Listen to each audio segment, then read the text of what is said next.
Hello, Internet, and welcome to my review for episode 4 of Angels of Death. It is late at night around here, so people who have been with the channel for a while know I'm going to keep it quiet. Turn your volume up. You know the deal by now. Anyway, we last left off. Zach and Ray had made it to Basement 3, which is a jail. So when they reach the third basement, they are in this little jail, this little prison cell, right? And there's this bit where Ray mentions she has a needle to pick the lock, and Zach brings up a good point when he's like, why does she have that needle? Because we've seen her use it or like a needle and thread, like sewing kit kind of deal, right? And we see her use it with the bird in episode 1, and that was like a really weird moment that I feel like we're gonna get some kind of callback to. I'm gonna bring it up again later on in the video, um, but it was a weird thing to show then.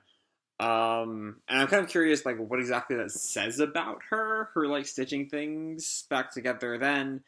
But also, why does she just carry that around? That's not exactly a normal thing for a, person in a murder hospital or murder building to carry. So yeah. And then, Zach tries to destroy the little thingamabob, the door, the gates, the prison cell they're in. And there's a scene where, I remember there was this great I complained a lot in the second episode about the chibi forms they kept going into and how it really distracted from the scene. And I think that there's a part in this first scene, I think it was when Zach expresses confusion about Ray saying he can't just destroy the iron with his scythe. And he went chibi for a second, and it really worked a lot better in the past. And a lot better than in the past. And that's kind of a running theme of the episode, is that the humor is just so much better. Earlier on, the humor was really bad. It was really distracting. It was really mood breaking, and now it just works better. It works really good. It's a funny show. It's in this right amount of campiness. This is a lot of fun to watch. But anyway, Zach strikes the cell, and machine guns come out. Which is all right, machine guns, that's a thing here. I'm not entirely sure why, though, because Kathy very much seems to want to be, playing this game, when we get to meet her more later on in the episode. So why is it just a test to see if they can survive that first blow before they actually get into the games proper?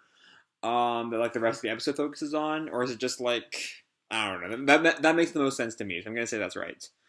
But anyway, Kathy starts monologuing at them before we find out her name, and Zach just doesn't care, and I love that. That's such a funny bit. Zach just not really giving a shit and just trying to move on.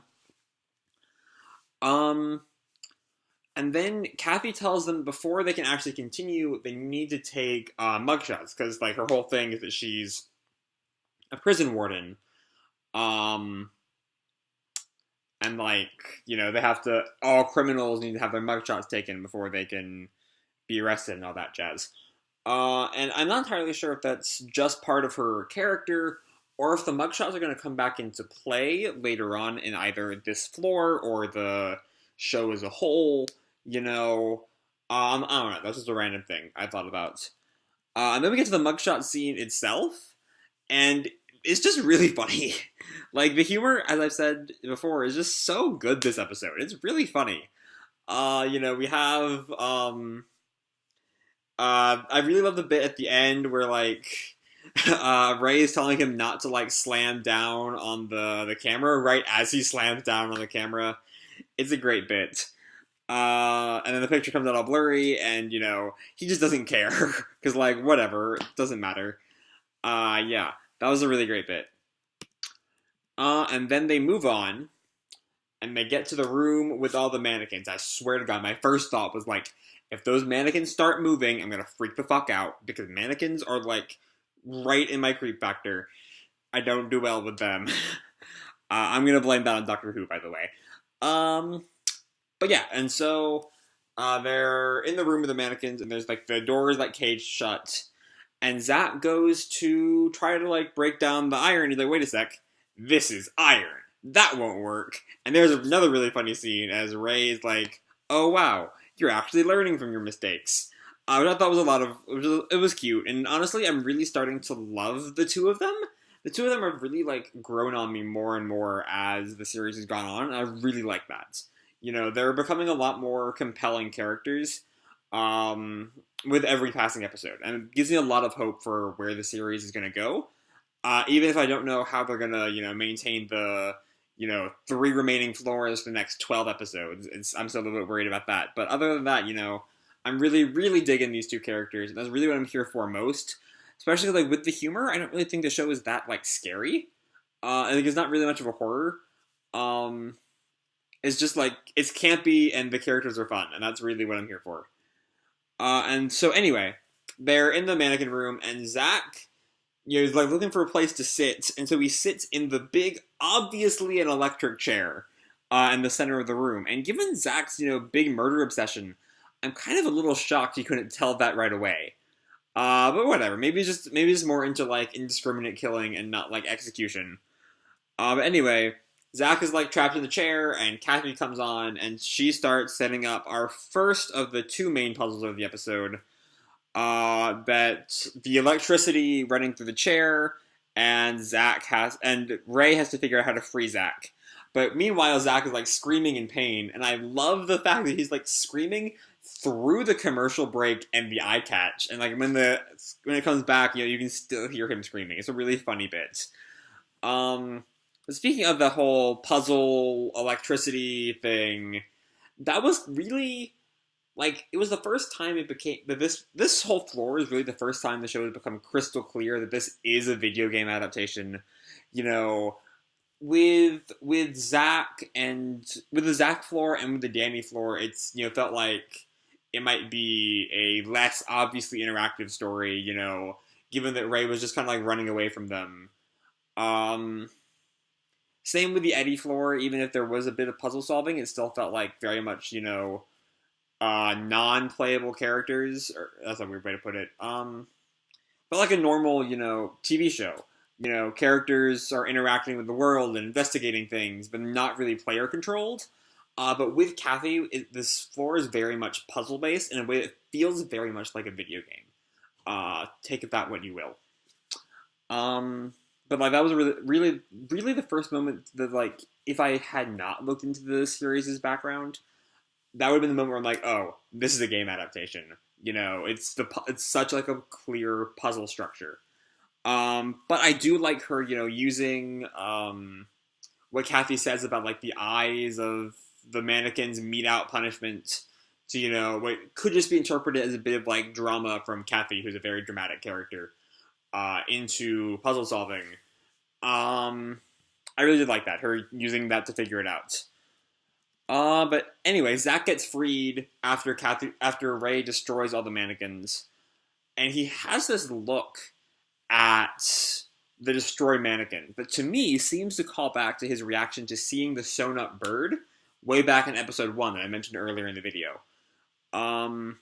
Which I'm definitely expecting some kind of explanation for Ray's, I don't know, weird habits, I guess. This isn't so much a weird habit, though, but, like, Zach, who was not paying attention to any of this, might put the two as, like, part of the same thing, even if they're really not. And then, anyway, they move on to the gas room. And before Kathy comes out and, like, explains the gas room, we see these bits of, like, Ray looking around and noticing things, like the gas mask, like the vents, like the scale, like the dead body.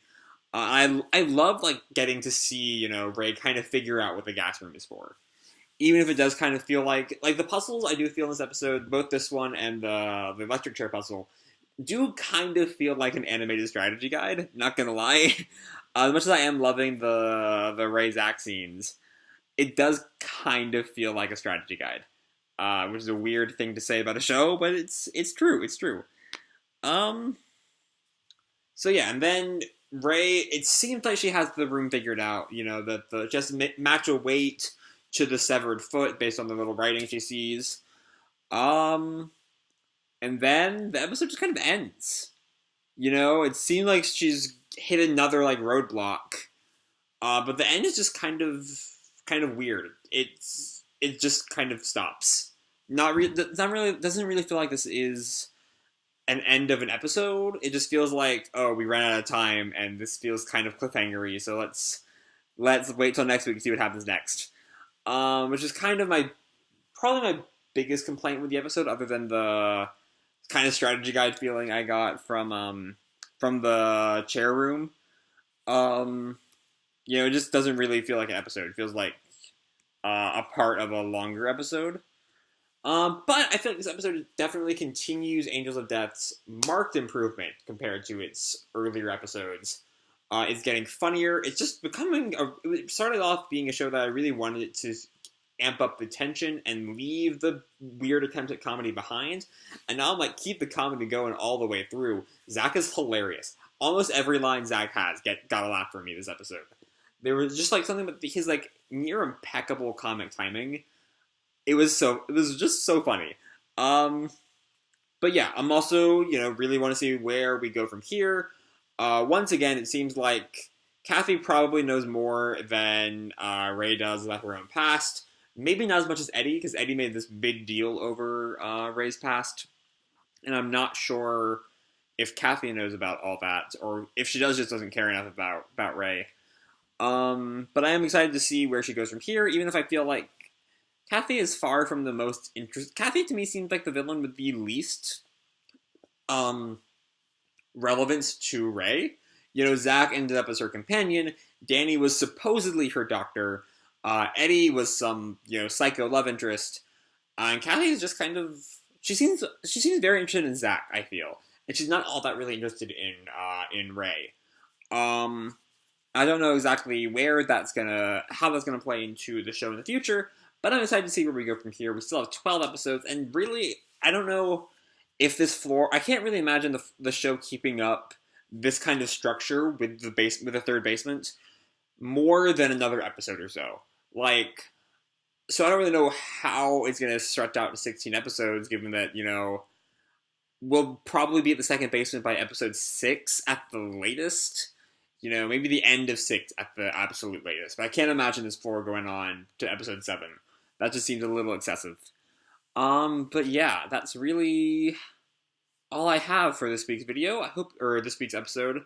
Again, I know this is late. I've been working at Duke Tip for the past 3 weeks, and that's why the videos have been so late so far. But that's done, and I'm having a lot more free schedule for the rest of the summer. So I'm going to be around a lot more and able to make videos more easily. So I hope you all enjoyed this video and the episode itself. If you did, feel free to drop me a like, subscribe, whatever the fuck you want. I don't really care. And as always, people, keep kicking ass, and I'll see you in the future. Bye.